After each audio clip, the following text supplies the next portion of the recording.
Hey guys, and how's it going? Hopefully this will be one of the last videos on this car for a while. We are almost to the point where it is the goal has been met of making it a daily driver. One thing I was waiting on forever was the door cards.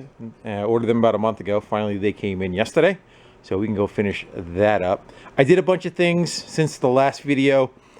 I had two sets, or another set of the big bias ply wide tires. I took the best of the 8 and put them on the car, so the car got two different ones changed out, and then I made a spare with also the wide white wall.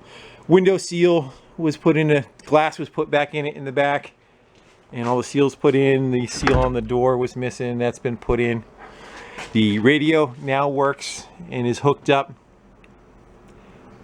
Where we stand now is I kind of delayed doing some oil undercoating on it because I wasn't sure how far I was going to get with working on the bodywork, but I think I'm going to leave it like it is for a while. Not saying that we are not going to readdress the other quarter panel on the far corner that needs to be done, but again, it's good enough for a driver for now.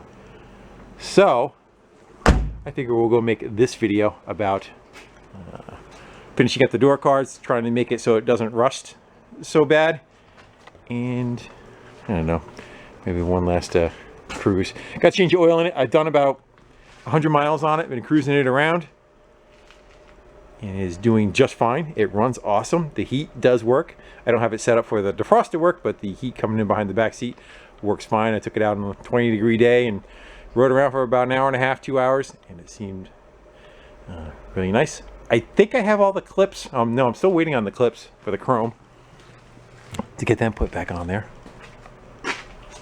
And it looks like the one tire I didn't put sealer in has a slow leak. I might want to address that too. But let me get her set up, we'll get it on the lift, and we'll start getting into wrenching.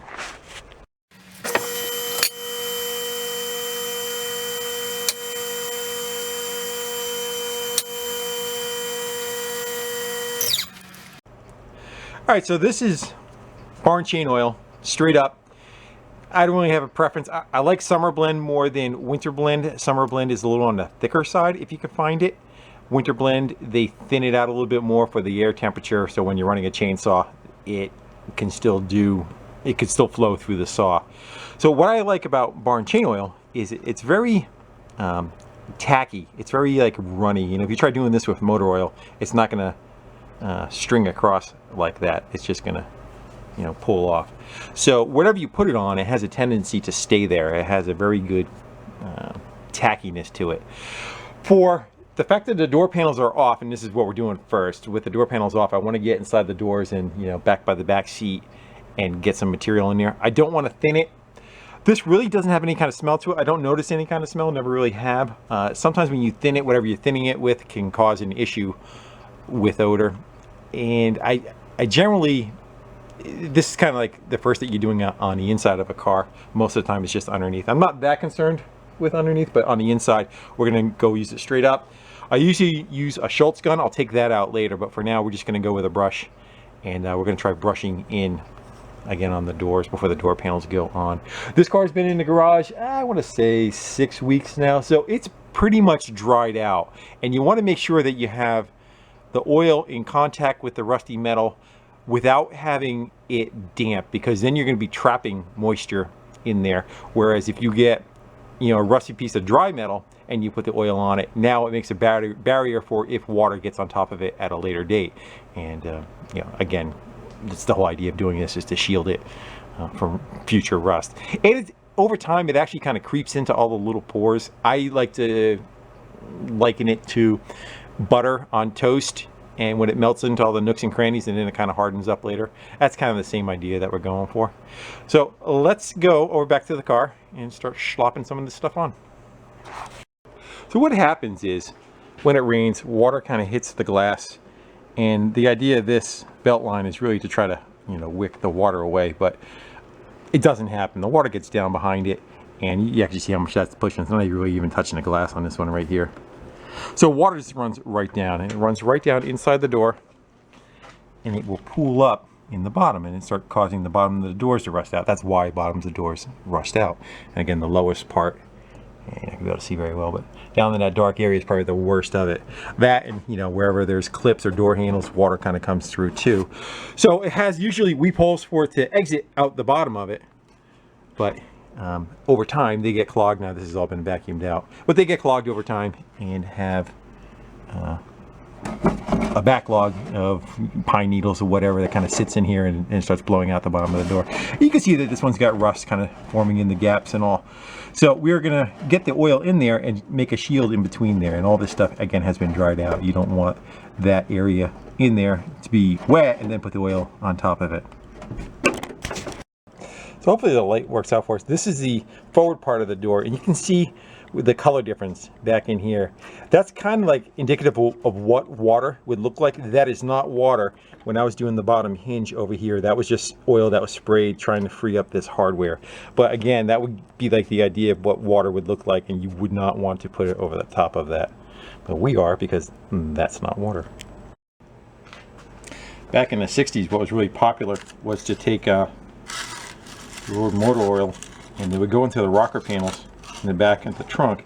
They would just dump a quart down each side of it. But that's kind of what we're looking for, is to do this. I'm not making too much of a mess because we still got door panels to put on here. That's why I'm not spraying it. I'm going to try to contaminate myself all over the place.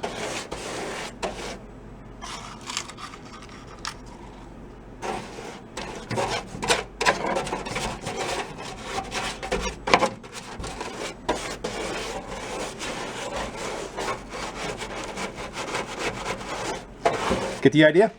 We're going to do that all the way around.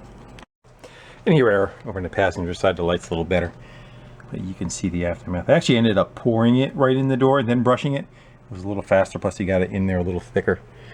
So you can pretty much guarantee that that is not going to rust much more than what has already happened as far as this damage. It's not my first time doing this. I've done this on several vehicles, and I still keep refining it a little over time, but I am finding it to be probably the best savior of our Northeast rusty cars and all the crap that they go through. And also, I don't know if we can get back in here at light. You can kind of see the same as done down inside there. That's where the new metal was put on. You guys were saying that I didn't prep that behind there. The reason why I didn't prep that behind there, because this is what I wanted to do to stop it from rusting in the future.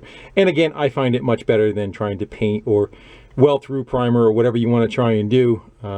I find this actually works better than those avenues. We're still going to come back and spray in, but I wanted to brush in a bunch of the areas too. I think now we could probably work with it. Probably getting those two rear panels in first. We'll start with those. I kind of temporarily shoved the first back door card in there. Just kind of checking the fit. It looks decent. And the one thing that's good about this one is that the clips are still back on the car. And I don't know the great way to go about trying to figure out the direction that the clips should face. So this one, they're still there. I'm going to try mimicking that on the card where they go and see how that works out for us. The front doors are missing them all together, so we're going to have a little bit of investigation to figure out how to do that. It all seemed like they face inward, but who knows if this panel is even going to match what the old one was too, you know? So we're going to guesstimate.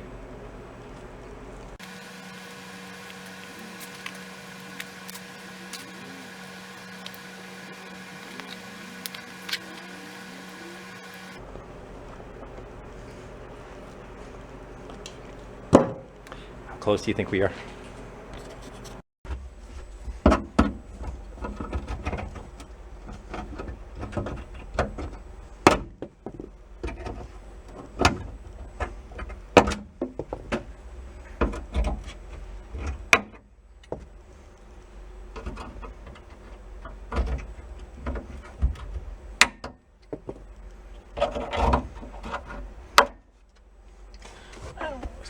Up.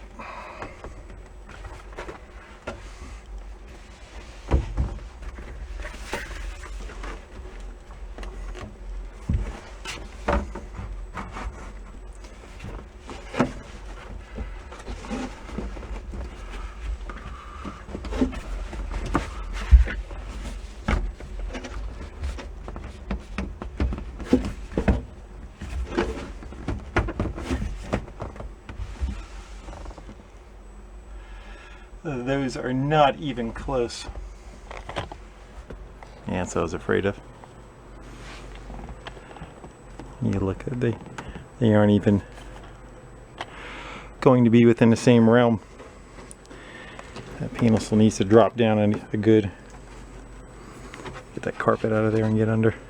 So we're probably going to just reach in and try to align each one by hand as we go along, and push one in, align the next one, push the next one in, right down the line, right around. So I got one and done. The one thing I didn't show is where each of those metal clips go in. There's a little rubber that goes in the hole first, and then the metal clip from the panel goes in after. So those are all installed. You can kind of see them down inside there. And trying to figure out again where each one gets rotated to has been a bit of a joke. So I pretty much have been putting the panel there and just grabbing the clip and rotating the clip to where it gets fairly close to lining up with the hole. I'm going about it that way. I really don't see a much better avenue. You can see how far off that one is. It's got to get rotated 180. It's about 3/4 of an inch off from the hole.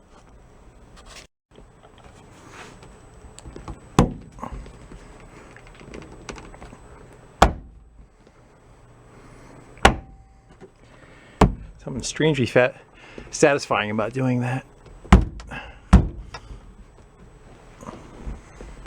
That looks better than she did before, huh? And there we go. That looks much better, huh? I was going back and forth between the white ones and getting a black or a red panel, but the original ones were white, and I kind of liked it with the two-tone of the body on the outside with the white. I figured it was a good mix. White, black, and red, and the interior is pretty much white, black, and red also. Here's my funky headliner. Both of those are done. Now we're going to go move over to getting the front doors done. Difference between the front doors and the back section, this does not have roll down windows in the back. If it had roll down windows in the back, we would have done an extra step, because you still would have had the belt line right here that causes the moisture to go down on the inside of it that we talked about in the front. In the front we talked about right here, the water will go down in behind the glass, it goes down and behind the door. When it does that, it has an issue with taking out the inside of the door panel because moisture gets on the inside. Hence, there is the old one. That's exactly what happened. It didn't have any plastic between the door card and the outside. And there's the before. So I don't have any clear plastic, but I do have garbage bags. So what's going to happen is I'm going to take some spray adhesive and we're going to spray around the door, and we're going to hang that skin, that plastic skin over there, so if water does get into the door, it doesn't attack the back of the door card and is allowed to exit right out the bottom. Wish me luck on that. Yeah, clear would have been a much better choice, just for the fact that you could see through it when you're trying to locate all your holes. But this is what we have, and this is what we're going to work with.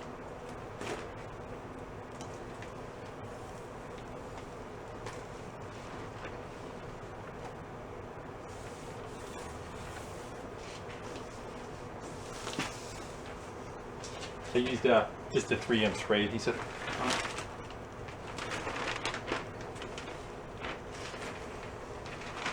Don't let it bunch up like that. It's going to be a mess. I am making a mess.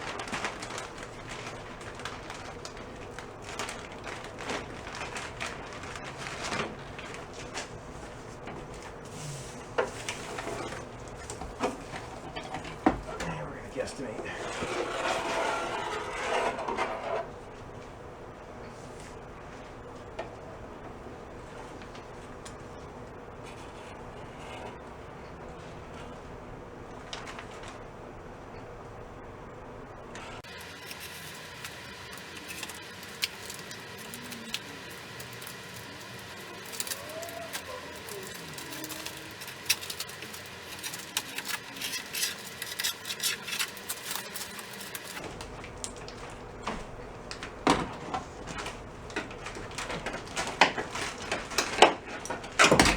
You get the idea. You'll be staring at the back of my head for the next 5 minutes. So good thing I have the old door panel, because I need to go figure out where the door handle got mounted, because on the new one there's a bunch of punch out locations. So I took the old one, kind of lined it up and put some marks there, because if you notice there's 2 holes there and there's 3 different ones here. But now I have a good idea which ones need to get punched out, so that can go back on there, and do the same on the other one before I close this one up. I'll transfer that to the panel that I don't have the extra one for. Passenger side, yeah. You think our best bet is to drill them out? I was thinking stepper bit. Let's go and see how well that does.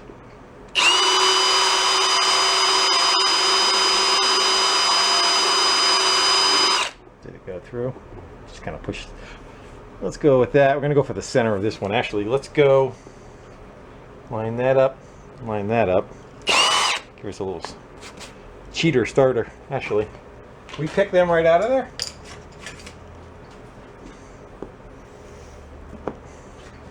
Yeah, something a little bit more suited to the size might help, don't you think?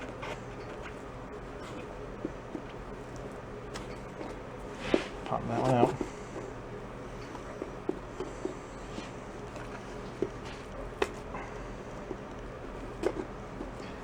I would say the other one definitely played better than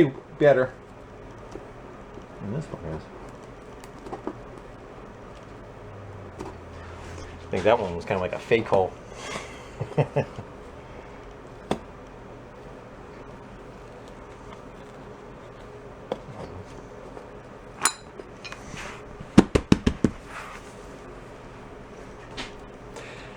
How about now? Right to my finger.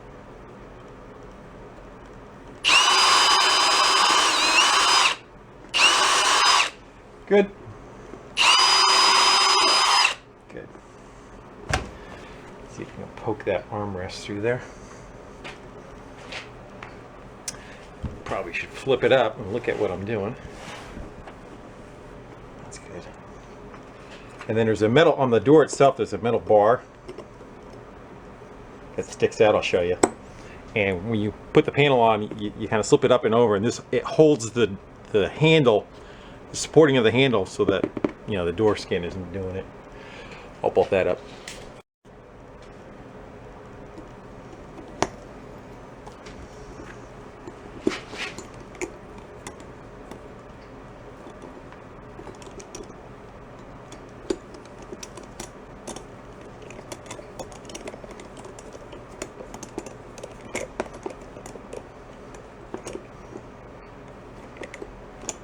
Hope it's in the right spot.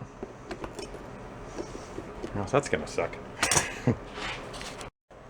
Alright. So, got all the clips on. I kind of went with what was on the upper one. You could see all the clips are facing outward. So, I went for that as my starting point. Who knows whether that will be correct for us or not. Brackets bolted on. And then on the car, this is where that's going to grab right there. So when you're pulling on the door handle, it's pulling against the frame of the door, not relying on the card that's there. And I put all the little rubbers in there. Sliced up for the handle and the door winch. Now the fun part comes. You get to try to get that in there.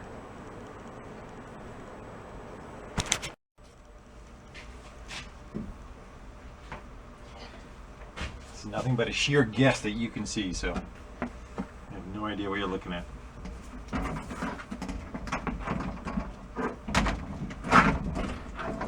You reckon?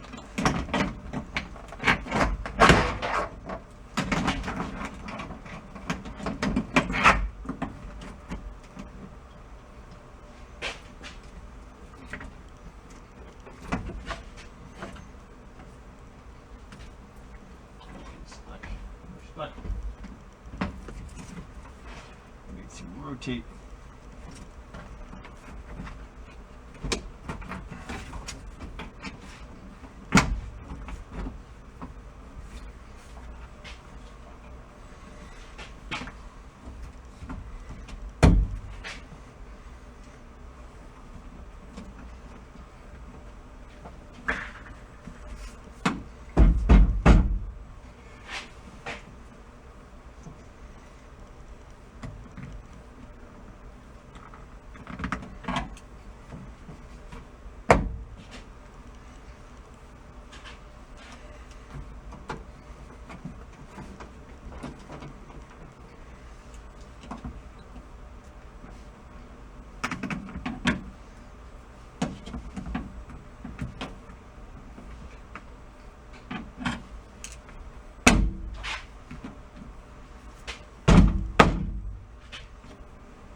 Ready?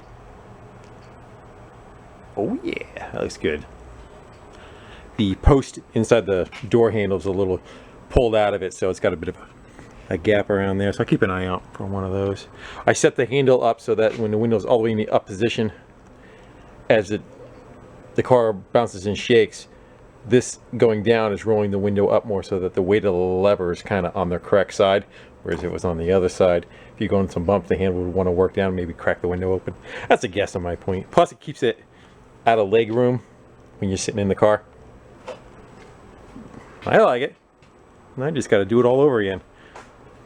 For that side. Should take half as long though, because I already did it once. Cleaning up the door and get ready on this side.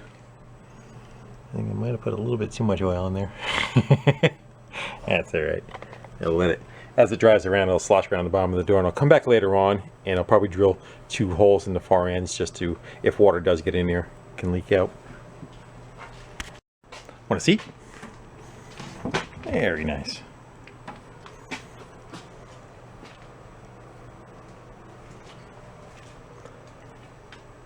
So on the 4th one, I found a pick. A pick is the best thing to go with because you can grab the clips and actually go right into them. You can kind of move them around and manipulate them. And I just kind of centered the card over the door, and most of the ones in the middle were pretty much in the correct spot, just having them going straight up. And then when you get to the corners, they seem like need to be more tweaking, and then as you got around, you just kept fudging them, wiggling them, and they all pop in. Once I got them all kind of like lined up, I didn't pop them all in first. I kind of aligned them where the hole is and did that all the way around, so you weren't committed. Yeah? No? Did that help at all? I don't think so. I'm liking it. Looks good. Okay, so before I get into undercoating the whole car, I want to make sure that any dealings with under the car are done so that the crap's not all dripping on us. And the next thing is I want to change the oil in it. It's probably, like I said, it's been about 100 miles. This engine was a pig. It was really sludgy on the bottom. I actually took the drain plug out of it and nothing came out until I took the whole strainer down. So then took diesel and kerosene in the crankcase and I kind of spun it around. I let that sit overnight and do its thing. But I'm sure there was still plenty of crud left in there. So with the oil that has 100 miles on it, let's take that out and see how lovely that's going to look. Tool for the right job. I got a little pan. It's fairly cleaned out so we can look at it later. Let's see what we get. Came out at least. That is some soupy stuff. What's to be expected though? I literally was scraping ½ inch of crud off the bottom of the engine, you know, with my finger. So it's due. The plan worked though. You know, you basically wanted to get all the contaminants up into the oil floating around and get it to rinse out of the block. You ever get the feeling you should have used a bigger pan? I'm gonna fight it through just because I'm committed. I sure hope it slows down soon though. I could have got another 2 ounces in there easy. Now I gotta move it. We panned up. No, honestly, got a bigger pan. Alright, let's go see what happens. Take a peek at the screen. I bet you she's all sludged up again. Yeah. That's the crap that was on the bottom of the motor. That was clean when we put it in there. So.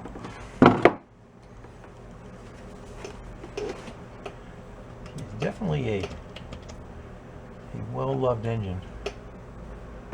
No, not really. So I'm going to do my best to go clean the filter out again. So all these are is the screen. So let's see if we can peek in there. I can feel bottom. Not like before. I think we do that, see, another 500 miles. Check it. I think it'll be fine. You can definitely see the amount of crud sitting in the bottom of that.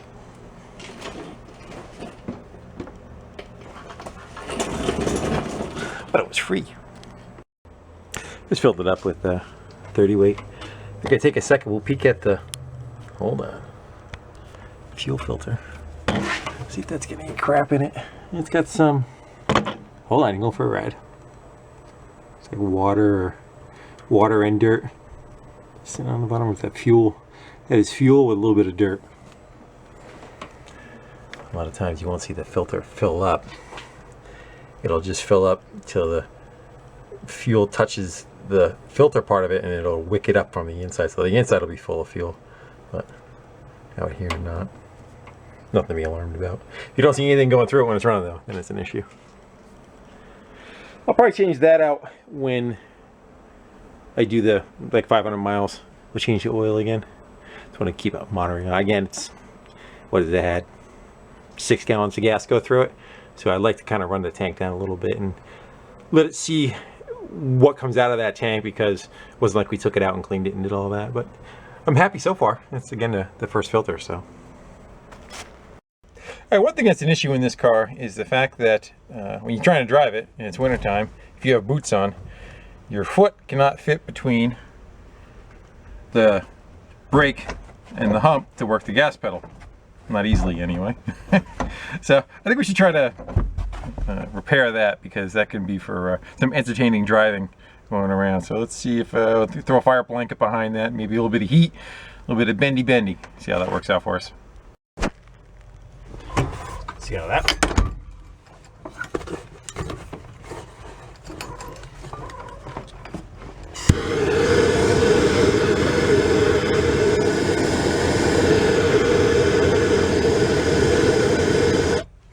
It's not gonna work. Let's dial it down a little.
That might be a little too far. See, we leave it right there. Looks like it went over about 3/4 of an inch. That should be fine. Definitely looks like you can kind of go down and twist the pedal back some. You can see it leaning on an angle more. That's definitely a lot better for room though. I think we'll leave her alone. Let's go get our clutch foot in there.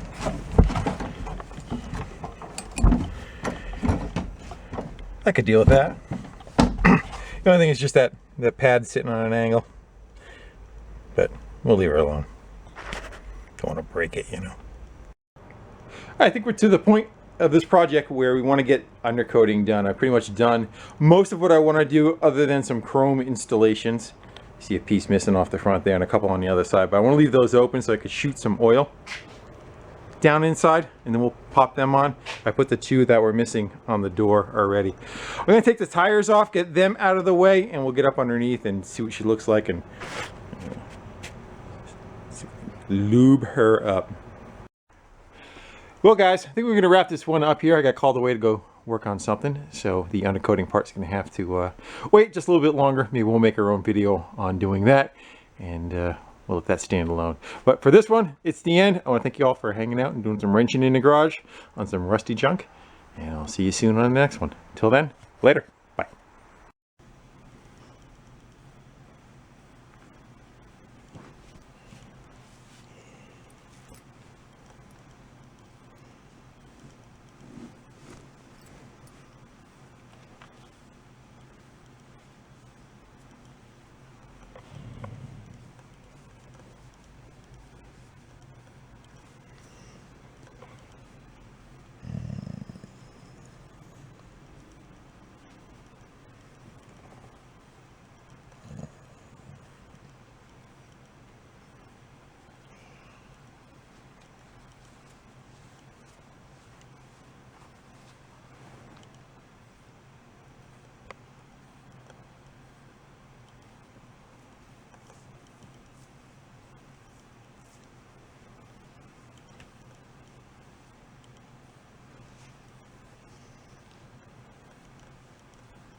Say goodbye to the people.